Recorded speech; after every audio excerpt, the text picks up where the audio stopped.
Hey everyone, this is Undeniable Truth here with another mechanic breakdown for Aetheria War Council. This time we'll be going over Guardians and how they affect the entire map. First off, let's start with when they actually spawn on the map and where.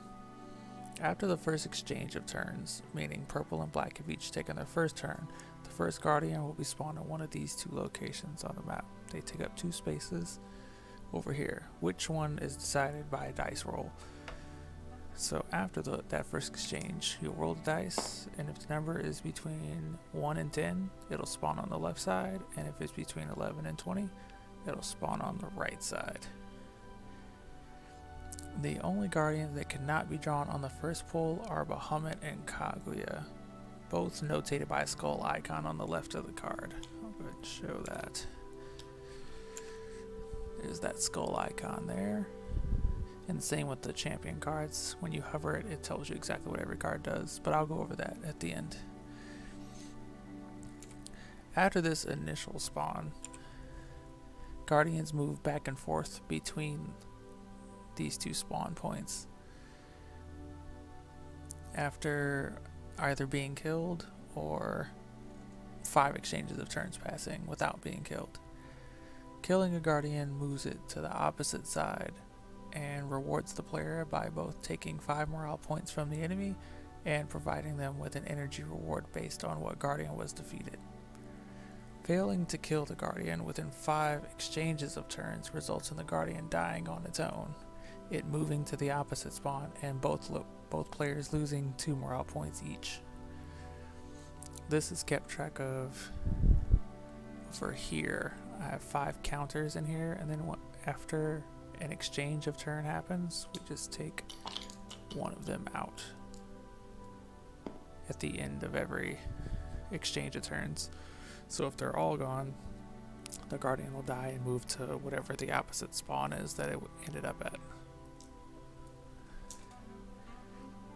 Alright, Guardians provide a static effect on the entire map to both players' teams with both positive and negative effects. I'll go over all the Guardians now and read their cards. So let's get these up here.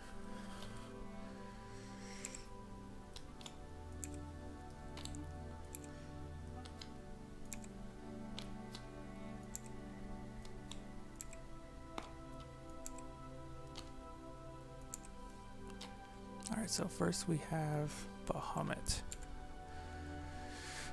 These cards read just like the champion cards do. The top left you have their health. Underneath that, only on Bahamut and Kagi, they have this symbol to let you know that they are the elite guardians and they can't be summoned first, but just on the first exchange of turns, so you can't start the game with them as the first guardian.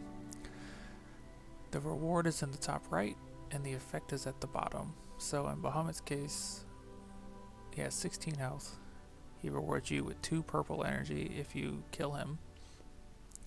And every turn that he's not killed, at the end of the exchange of turns, he will take 2 morale points from both players every turn.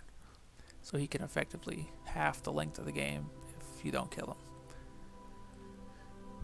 Gilgamesh is next with 14 health. He gives you a purple and a red if you kill him. And as long as he's on the map after each exchange of turns, he takes a health that ignores shields from every unit on the map.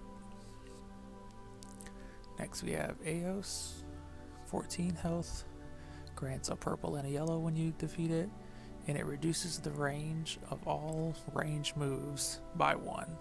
So it doesn't affect melee characters, but any move with a range of even 2 will be reduced to 1. Then we have Bera, 14 health, grants a purple and a red when you defeat it, and it lowers the attack of all units on the map by 1. Every instance of attack is reduced by 1. We have Leviathan, 12 health, grants a purple and a blue on defeat, and this actually heals every character on the map by 1 health at the end of every exchange of turns. Kagi is the other elite guardian with 14 health, grants a purple and a blue when you defeat it. This guardian is different from the rest as it makes any move that grants you attack ups or shields cost an additional energy of the player's choice. So if you have the Bombardier, for example, can give itself one attack up for 1 blue, it'll cost a blue and another energy that you choose to get that same one attack up while this is out. And that will stay until you kill it or 5 turns pass. Next is Gigas with 14 health.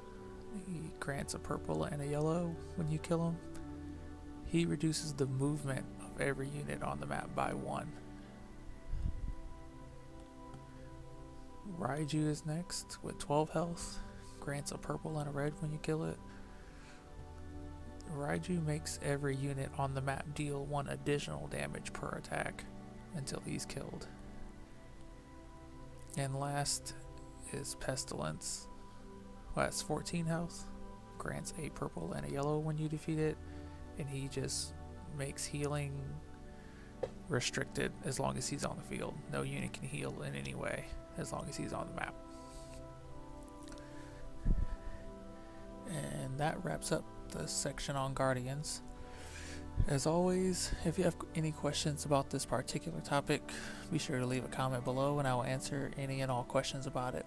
Thanks for sticking around, and in the next video we will start covering the units in the game separated by their classes. See you in the next one.